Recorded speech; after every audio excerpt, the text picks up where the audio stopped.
of continued human evolution.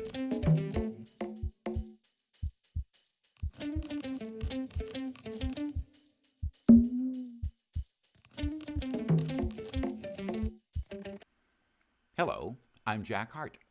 Thank you for joining as we seek signs of continued human evolution, observations of the world in which we live and the people and things in it, and a few people and things who don't live in it. Nothing heavy, by the way, just enjoy the show.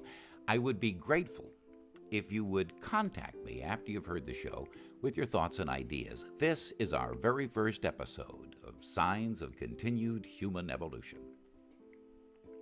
According to Charles Darwin, in the long history of humankind, those who learn to collaborate and improvise most effectively have prevailed.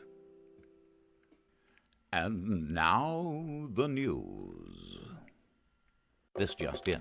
Boston Mayor Marty Walsh announced plans for City Hall Plaza. The $15 million plan includes installing a Ferris wheel. A city employee who did not give his name stated that the mayor believes this will solve all of our problems and add much-needed traffic delays to downtown roads. Astronaut Scott Kelly returned to Earth this past week after spending 340 days on the International Space Station. As a result of the effect of weightlessness on the human body, Kelly is 2 inches taller than when he left. His identical twin, Mark, was on Earth the whole time. He had this to say: "He may be taller, but I have more hair." Ford sales rose 20% this February over last and edged out January sales as well. One factor may have been Super Bowl ads for the car maker, according to Autotrader.com. Visits to online car dealerships and dealer websites was higher than usual Sunday, February 7th, the day of the big game. A recent article did not consider the possibility that people were shopping for cars while pretending to watch football. And now this from our sponsor, Radiant Roasted. To hear more, go to jackhartevoiceover.com. That's Jack, H-A-R-T-E, voiceover.com. Or call 617-290-0430. Have pen and pencil handy. Science in the news. At the southern tip of Africa are the Blombos Caves. Researchers from the University of Bergen, Norway, have unearthed areas in those caves indicating human and other hominid life going back 70,000 to 100,000 years to the Middle Stone Age. In a February edition of Science Daily, they spoke with University professor Christopher Henshelwood. He stated, "We sought to find out how groups moved across the landscape and how they interacted. Contact amongst cultures, it seems, was vital to the development and survival of our early human ancestors. Researchers found spearheads and the tools to make them at the site, as well as ostrich shells and ochre decorated with distinctive patterns. Similar decorative patterns, tools, and tool-making techniques have been found at other archaeological sites in the region." Researchers believe that this indicates an earlier than expected exchange of culture and technology amongst migratory groups. Mutual cooperation and mind sharing may very well have preceded greed and real estate as the motivators in the early development of the species. Around this time in history. On February 23, 1582, Pope Gregory XIII announced that a new style calendar was being developed. The new calendar was put into use in October of that year and was named for Pope Gregory. It replaced the Julian calendar. The new calendar contained a refinement in the length of the year. Pope Gregory decided to change the calendar because the inaccuracies affected the calculation of the date of Easter.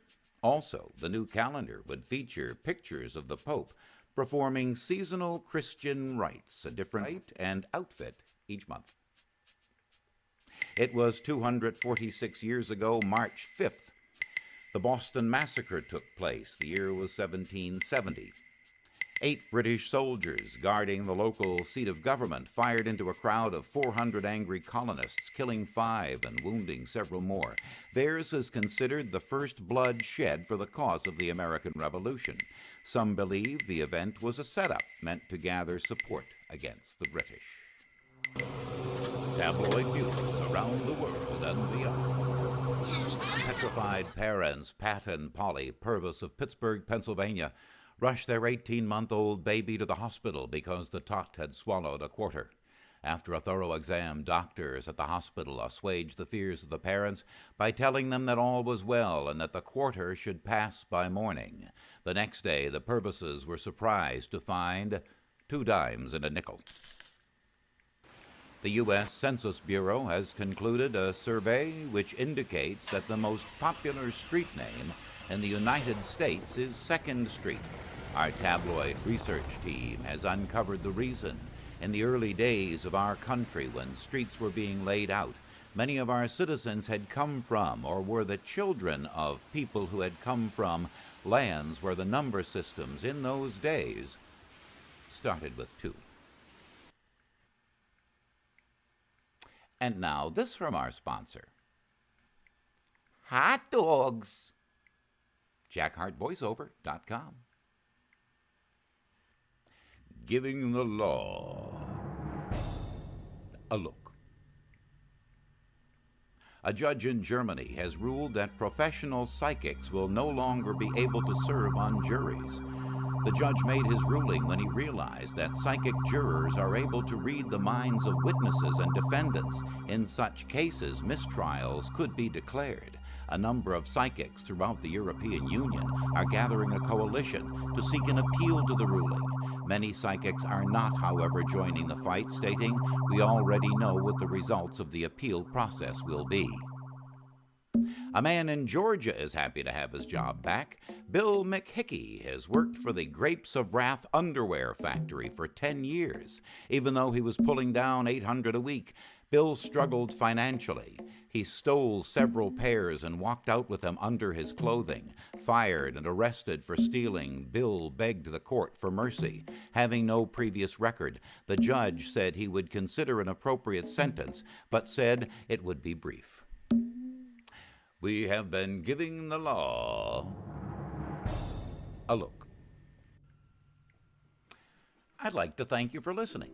I look forward to seeking more signs of continued human evolution with you.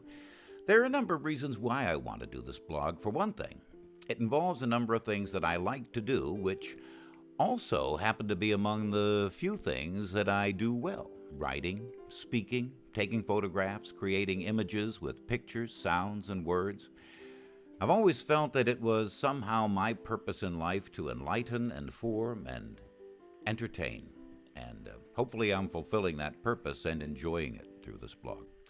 Another reason, I love to digest current events, history, science, arts, and think about how it all applies to life. This blog is my perspective, or maybe my observations from those perspectives. If you listened, let me know.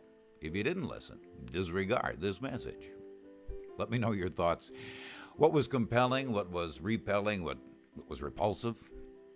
Would you like to participate over the course of time? I'd like to include some interviews with people and other interesting features. Send your cards and letters to this email address, jack@jackhartvoiceover.com, along with a stamped, self-addressed envelope. I'm Jack Harte. These are signs of continued human evolution.